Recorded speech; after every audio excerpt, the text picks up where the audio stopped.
In this video, I'm going to just do a couple of examples of systems of 3 equations, 3 variables with 1 solution.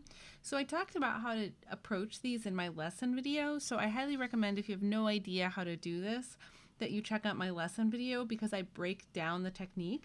In this video, I'm literally just going to blow through the technique that I've already shown, so I'm assuming that you're kind of familiar with it, but you just want to see a few more examples.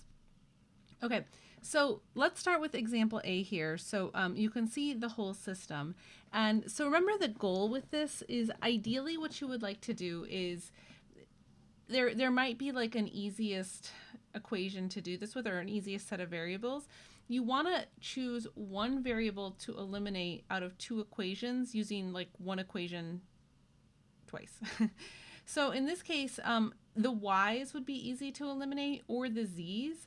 I don't think it really matters, so let's just do the z's. So what I'm going to do is I'm going to line up the first and second equation. And so if I just combine them, I get 3x plus 2y equals 7. And the z's dropped out, so that's what I'm looking for. So now that I've eliminated the z out of this equation, I'm going to do it again now in the first and third equation. So I've got x plus y plus z equals 2, and x minus y plus, oops, sorry, I should have used the middle equation, sorry. 2x plus y minus z, there we go, equals 5, and then this equals -2. Okay, so notice why I chose this equation and not the first equation. It's because this has a minus z, and that will allow me to easily eliminate the z in these two. Doesn't always work out that way, but if it can work out that way, then that's kind of the way you want to go with this. So this will become 3x. Notice now that the y's actually drop out, as do the z's, so I'm just left with 3x equals 3. So this can happen sometimes. You can have a double elimination, and so this actually is pretty nice because now it's going to just make solving this so much easier.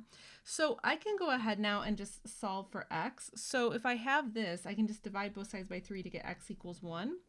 And then I can take that result and I can actually plug it into the first system. So this is a system now in just 2 variables, right? So I can plug x into this. So I have 3 times 1 plus 2y equals 7. So let's see, I'm actually going to note, so my x equals 1 here. Let me clear a little space.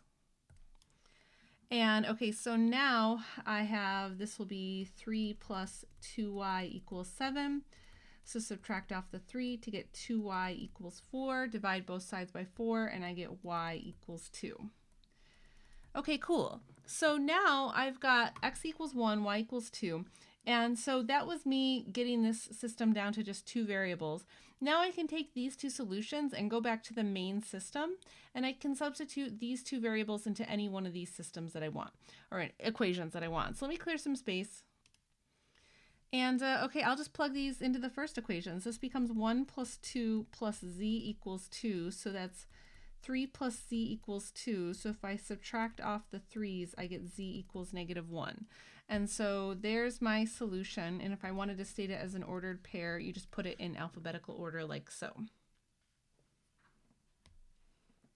Okay, so I have one more equation here, and this is one that's not going to work out quite as nicely as the first example. So in this case, as I kind of just assess what my variables are doing, I notice that I can easily cancel out these z's, but this 3z is going to require a manipulation, so that's okay, we can deal with that. Let's start with the easiest manipulation first. So we'll just work on z's easiest, so we'll just eliminate the z's. I'll take these 2 equations, 3x minus y plus c equals 0, -2x plus 3y minus c equals 4. So if I combine these, I have x plus 2y equals 4. Okay, there's the first one. Now, I want to eliminate this 3z, and what that's going to require is a manipulation. I'm going to use this equation because this already has a minus z in it. So what do I have to multiply this equation by so that I could eliminate the z in this equation? I need to multiply this by 3. So I'm just going to note that. I'm going to multiply that by 3. Just note that for myself.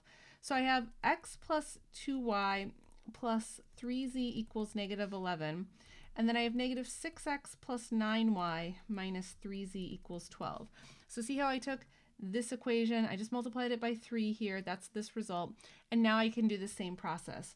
So if I go ahead and combine these, I'm left with negative 5x plus 11y equals 1. All right, so now this is where you take a moment just to appreciate kind of the process here. The whole goal of doing these eliminations is to be left with two equations in the same two variables, because now this just makes a new system. So let's clear a little bit of space. And so now I'm just going to restate the system that I want to solve. So it's those two resultant equations. Okay, so from here, now I need to just solve this system as usual. And in this case, I'm going to use elimination. So the easiest way to do this will be to just multiply this equation here by 5. So now I'm going to have the system 5x plus 10y equals 20 and negative 5x plus 11y equals 1. Okay, so now if I combine these, the x's drop off and I'm left with 21y equals 21, which would indicate then that my y equals 1 when I divide both sides by 21. And so now I take that 1 and I just finished solving the system. So I'm going to plug the 1 into either one of these equations, doesn't matter. This one looks easier to me, so I'll plug my y equals 1 in there. So I have x plus 2 equals 4, so I have x equals 2. Okay, so I've got x equals 2 and y equals 1, so let's go back to the original system. All right, so I found x equals 2 and y equals 1, and going back to the original system, now I just have to solve for z. And so it doesn't matter which one of these equations I plug this into. I will plug everything into the second equation just because it looks the easiest to me. So I have 3 times 2 minus 1 plus z equals 0. So that's 6 minus 1 plus z equals 0. So that's 5 plus z equals 0. So then if I subtract off the 5, I get z equals negative 5.